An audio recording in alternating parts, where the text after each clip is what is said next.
வணக்கம் மக்களை, சற்றுமுன் கிடைத்த மிக முக்கிய தகவல் ஒன்றை பார்க்க போகிறோம். பாஜகவின் தயவுக்காக தமிழக மக்களின் ஆதரவை இழக்கும் நிலைப்பாட்டை அதிமுக எடுத்துள்ளது. திருமாவளவன் திடீர் தகவல். இந்த ஒரு தகவலை பற்றி தான் நாம் பார்க்க போகிறோம். தகவலை பார்ப்பதற்கு முன்னதாக நீங்கள் நம்மளுடைய சேனலுக்கு புதிய பார்வையாளர்களாக இருந்தீர்கள் என்றால் மறக்காமல் நம்மளுடைய சேனலை சப்ஸ்கிரைப் செய்து வைத்துக் கொள்ளுங்கள் மக்களே. தற்பொழுது பாஜகவின் தயவு வேண்டும் என்பதற்காக தமிழக மக்களின் ஆதரவை இழக்கும் நிலைப்பாட்டை அதிமுக எடுத்து வருகிறது. இது போன்ற எடுக்கும் நிலைப்பாடு மூலம் தமிழக மக்களிடமிருந்து அதிமுக மெல்ல மெல்ல விலகி நிற்கிறது. அந்நியப்பட்டு கொண்டிருக்கும் அவர்களே அவர்களுக்காக சரிவை நோக்கி சென்று கொண்டிருக்கின்றனர் என்று விசிக தலைவர் திருமாவளவன் தெரிவித்துள்ளார். இது தொடர்பாக தலைமைச் செயலகம் வளாகத்தில் செய்தியாளர்களிடம் அவர் பேசுகையில், தமிழக சட்டப்பேரவையில் நிறைவேற்றப்பட்ட மசோதாக்களை ஆளுநர் கிடப்பில் போட்டு வைத்திருந்தார். இதனை எதிர்த்து தமிழக அரசு உத்தரவு நீதிமன்றத்தில் வழக்கு தொடர்ந்தது. அதன்படியில் தங்களுக்கு சிறப்பு அதிகாரத்தை பயன்படுத்தி உச்சநீதிமன்றம் மசோதாக்களை சட்டமாக்கியுள்ளது. இதன் மூலமாக ஆளுநர் RN ரவி உச்ச நீதிமன்றம் பாடம் புகட்டி இருக்கிறது. RSS பின்புலத்தின் வளர்ந்த RM ரவி இதுபோல முட்டுக்கட்டை போடுவது மூலம் திமுக அரசை நெருக்கடிக்கு உள்ளாக்க செயலிழக்க செய்ய முடிவு என்று நம்பினார். தமிழகம் அவருக்கு தோதான மண் இல்லை என சட்டப்பேரவையிலும் நீதிமன்றத்திலும் தொடர்ந்து நிரூபித்து வருகிறோம். நாகாலாந்தில் அவர் செய்ததை போல தமிழகத்தில் செய்ய முடியாது என்பதனை அவர் உணர்ந்திருப்பார். திராவிட பரசையில் வளர்ந்து ஜனநாயக சக்திகள் ஒருங்கிணைந்து அவருக்கு பாடம் புகட்டியுள்ளன. இது தமிழக முதல்வருக்கும் தமிழக மக்களுக்கும் கிடைத்த மகத்தான வெற்றியாகும். RN ரவி போன்ற ஆளுநர்கள் இனிமேல் பாஜக ஆளாத மாநிலங்களில் ஆளும் அரசுக்கு நெருக்கடி கொடுக்க முடியாது, மாநில அரசுகளை முடக்க முடியாது என்பதனை செவியில் அரைத்து பாடம் புகட்டும் வகையில் உச்சநீதிமன்றம் தீர்ப்பு வழங்கியுள்ளது.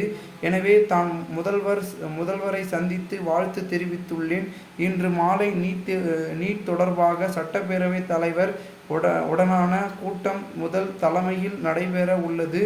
விசிக சார்பில் விசிக சட்டப்பேரவை குழு தலைவர்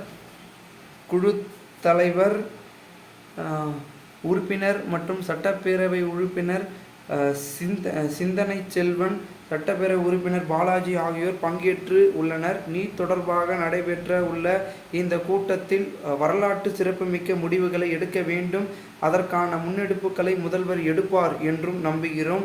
இதனையடுத்து தொகுதி மறுசீரமைப்பு தொடர்பாக எப்படி ஒரு அனைத்து கட்சி கூட்டம் நடைபெறுதோ அதேபோல் நீட் தொடர்பான பாஜக ஆளாத மாநிலம் அரசுகளை அழித்து அகில இந்திய அளவில் அனைத்து கட்சி கூட்டம் நடத்தி கல்வி தொடர்பான அதிகாரத்தை பொதுப்பட்டியலிருந்து மாற்றி மாநில பட்டியலுக்கு கொண்டு வர வேண்டும் என்ற கருத்து வக்கத்தை உருவாக்க வேண்டும் என்று வலியுறுத்தி இருக்கிறோம். அரசு பள்ளி மாணவர்கள் வழங்கப்படும் 7.5% உள் ஒதுக்கீட்டை கலையரசு குழு பரிந்துரைப்படி 10% உயர்த்த வேண்டும். அதை அரசு உதவி மற்றும் பள்ளிகளிலும் விரிவாக்கம் செய்ய வேண்டும் என வலியுறுத்தி இருக்கிறோம். மேலும் மத்திய தொகுப்பு என்ற பெயரில் மாநில அளவிலான மருத்துவக் கல்லூரிகளில் இருந்து நூற்றுக்கணக்கான இடங்கள் மத்திய அரசு பறித்து கொள்கிறது. அதனை இனி தர தேவையில்லை என்கின்ற வகையில் சட்டப்பேரவையில் தீர்மானங்கள் நிறைவேற்ற வேண்டும். மீண்டும் நீட் விலக்கு மசோதாவை கொண்டு வர வேண்டும் என்று கோரிக்கை வைத்துள்ளேன். பாஜகவின் தயவு வேண்டும் என்பதற்காக தமிழக மக்களின் ஆதரவை இழக்கும் நிலைப்பாட்டுகளை அதிமுக எடுத்து வருகிறது. இது போன்று எடுக்கும் நிலைப்பாட்டுகள் மூலம் தமிழக மக்களிடமிருந்து அதிமுக மெல்ல மெல்ல விலகி நிற்கிறது. அந்நியப்பட்டு கொண்டிருக்கிறது. அவர்களே அவர்களுக்கான சரிவை நோக்கி சென்று கொண்டிருக்கிறார்கள்.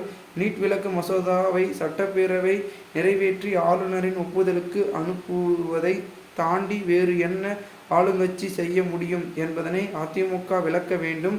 திமுக கூட்டணியில் இருக்கும் கட்சிகள் வெளியே வரும் என இலவு காத்த கிளிகள் போல காத்திருக்கின்றனர். ஆனால் அவ்வாறு நடக்காததால் அதிமுக விரக்தியில் பேசுகிறது என்று அவர் குறிப்பிட்டுள்ளார். இந்த ஒரு தகவல் அரசியல் வட்டாரங்களில் பரபரப்பாகவும் விறுவிறுப்பாகவும் பார்க்கப்படுகிறது. இந்த ஒரு தகவலை குறித்த பொதுமக்கள் உங்களுடைய கருத்துக்களை கூறுங்கள். நன்றி, வணக்கம்.